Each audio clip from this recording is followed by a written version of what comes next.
ಬಿದಿಲೇರ ಸೋಮಣ್ಣವರು ನಮ್ಮ ಪರಮ ಪೂಜ್ಯನ ಕುರಿತು ಮಹಾಜಂಗಮ ಅನ್ನುವಂತಹ ವಿಶ್ವರತ್ನ ಮಹಾಜಂಗಮ ಅನ್ನುವಂಥ ಕೃತಿಯನ್ನು ರಚನೆ ಮಾಡಿದ್ದಾರೆ. 400 ಪುಟಗಳ ಒಂದು ಉದ್ಗ್ರಂಥವನ್ನು ರಚನೆ ಮಾಡಿದ್ದಾರೆ. ಗ್ರಂಥ ರಚನೆ ಮಾಡೋದಕ್ಕಿಂತಲೂ ಸೋಮಣ್ಣನ ಸಾಧನೆ ದೊಡ್ಡದು. ಸೋಮಣ್ಣ ಒಬ್ಬ ಕೃಷಿಕನಾಗಿ ಕೇವಲ 10ನೇ ತರಗತಿ ಅಭ್ಯಾಸ ಮಾಡಿ ಇವತ್ತು 24 ಸಾಹಿತ್ಯಿಕ ಕೃತಿಗಳನ್ನು ಮಾಡಿದ್ದಾರೆ. ನಿಜಕ್ಕೂ ಕೂಡ ನಮ್ಮ ಕನ್ನಡ ಸಾಹಿತ್ಯದ ಶ್ರೀಮಂತಿಗೆ ಬಿದಿಲೇರ ಸೋಮಣ್ಣನ ಕೊಡುಗೆಯು ಅಪಾರವಾಗಿರುವಂಥದ್ದು. ಅವರು ಕೃಷಿ ಜೀವನ ಮಾಡ್ತಾ ಈ ಒಂದು ಸಾಹಿತ್ಯಿಕ ಕೃಷಿಯನ್ನು ಕೂಡ ಚೆನ್ನಾಗಿ ಮಾಡ್ತಾ ಒಂದು ಆಧ್ಯಾತ್ಮಿಕ ಜೀವನವನ್ನು ನಡೆಸ್ಕೊಂಡು ಬರ್ತಾ ಸಮಾಜಕ್ಕೆ ಒಳ್ಳೆ ಕೊಡುಗೆಯನ್ನು ಕೊಡ್ತಾ ಇದ್ದಾರೆ. ಅವರಿಗೆ ಶುಭ ಕೋರು.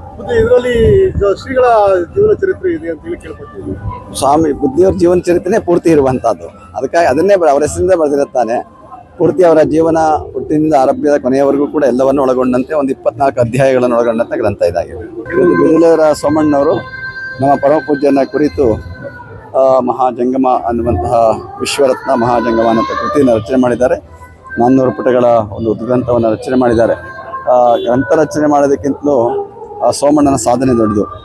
ಸೋಮಣ್ಣ ಒಬ್ಬ ಕೃಷಿಕನಾಗಿ ಕೇವಲ 10ನೇ ತರಗತಿ ಅಭ್ಯಾಸ ಮಾಡಿ ಇವತ್ತು 24 ಸಾಹಿತ್ಯಿಕ ಕೃತಿಗಳನ್ನು ಮಾಡಿದ್ದಾರೆ. ನಿಜಕ್ಕೂ ಕೂಡ ನಮ್ಮ ಕನ್ನಡ ಸಾಹಿತ್ಯದ ಶ್ರೀಮಂತಿಗೆ ಬಿದಿಲೇರ ಸೋಮಣ್ಣನ ಕೊಡುಗೆಯು ಅಪಾರವಾಗಿರುವಂಥದ್ದು.